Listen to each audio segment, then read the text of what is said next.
Autori eessõna 2024.05.04.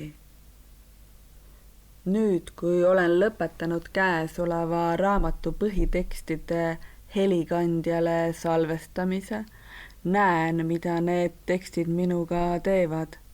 Õigemini kogen seda. Kunagi esimestes klassides mäletan lugemiskiiruse mõõtmist.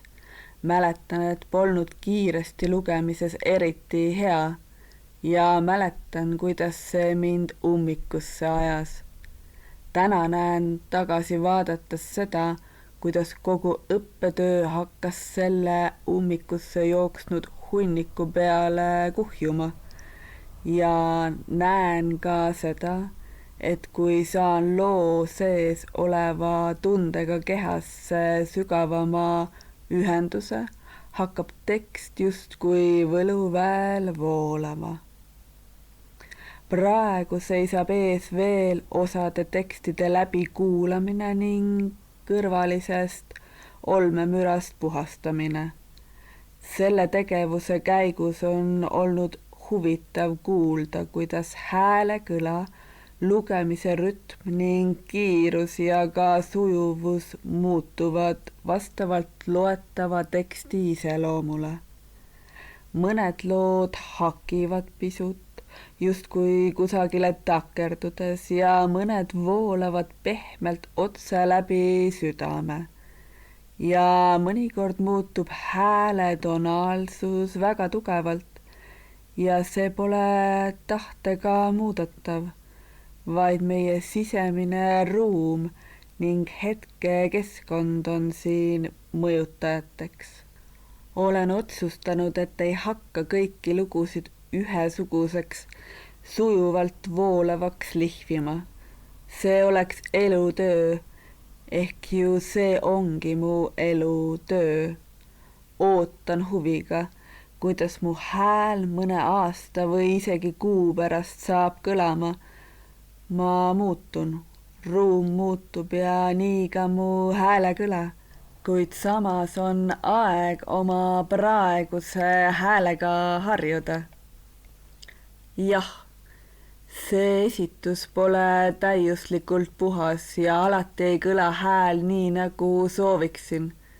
Mu diktsioon pole laitmatu, pole seda tegelikult kunagi olnud. Ja just seetõttu on minus iseenda suhtes kerkinud ääretu ning armastav kannatlikkus, hoolivalt lõbus mängulisus ja kaastundlikkus. Tuleb arvestada, et ka heli salvestusvahendid on kodused, aga loetu ise on elu ehe esitus. Just nagu siin raamatus peituvad loodki, on sündinud mitmetest mu elus aset leidnud etappidest, neist, mis tänaseks on oma tähtsuse minetanud ning minu sees unustusse hajumas. Mõned siinsed lood ja ka audioraamatu salvestused kõlavad ehk veel toorelt, kuid on siiski eesmärgipärased, kui ajaksin taga täiust ega julgeks eluprotsessi näidata, võiksingi jääda eraldatusse. Ja see pole see koht, milles olen valinud elada. Seega, armas lugeja, loe, kuula, käivitu, saa puudutatud, märka, tunne iseend ära ning näe nii minu kui enda teekonda tänulikkuses. Just seetõttu, et elu meid puudutab, oleme tasapisi saamas aina lihvitumateks teemantiteks.